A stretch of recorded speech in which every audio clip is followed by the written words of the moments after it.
La transformation digitale, de toute façon, on est obligé d'y passer. Il faut faire au mieux avec.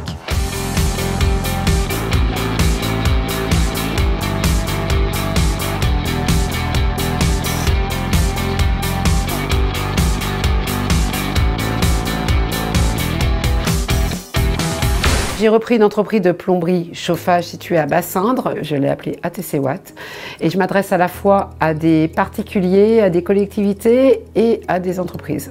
Dans les médias, on n'arrête pas de parler du digital, de la digitalisation de l'économie. Je pense qu'on n'a pas le choix de prendre le train en marche. Si on décide de s'engager dans le numérique, c'est qu'on estime que ce n'est pas une limite, que ça doit être un avantage. En ce qui me concerne, c'était surtout pour gagner du temps au niveau interne, parce que l'artisan travaille beaucoup. Déjà, dans un premier temps, à la création de l'entreprise, j'ai mis un outil de relation client en place. En termes de communication aussi, c'est de donner des plannings d'une manière digitale à mes ouvriers en fait. Et au niveau métier, ce ne sont pas vraiment encore des solutions métiers, ce sont la gestion des photos avec Google Photos. Mais l'idée, c'est de refaire un atelier et d'être innovant en termes de numérique dans cet atelier pour gagner du temps. Dans la plomberie, on a énormément de consommables, des petits produits en fait.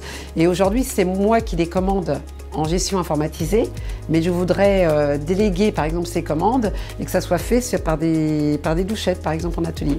Avec les collaborateurs, il y a toujours des freins au niveau de l'informatique, mais peu importe, ce sont des freins au changement, c'est pas lié à la numérisation, c'est dès qu'on sort de sa zone de confort, qu'on essaye d'apprendre quelque chose de nouveau, il y a toujours des freins. Et j'ai une personne qui a plus de 50 ans, quand je lui ai parlé de numérique, elle a dit mais attendez, mais Madame Voiture, on fait de la plomberie, du chauffage, on fait pas du numérique. Et aujourd'hui, je lui ai donné un iPhone et il m'a exprimé ce qui serait bien en termes de numérique pour lui, en termes de besoins. Donc pour moi c'est très satisfaisant parce qu'il s'est approprié le numérique. C'est l'humain le plus important, donc il ne faut pas qu'ils aient peur qu'on va les piéger, etc. Donc il faut l'expliquer, donc il faut du temps. C'est du temps à l'apprentissage, du temps à la transmission. Je pense que le numérique peut très bien passer au niveau des TPE parce que justement au niveau du management, c'est des petites structures, on est très proches. Et je pense que la confiance est essentielle pour que ces transformations soient mises en place.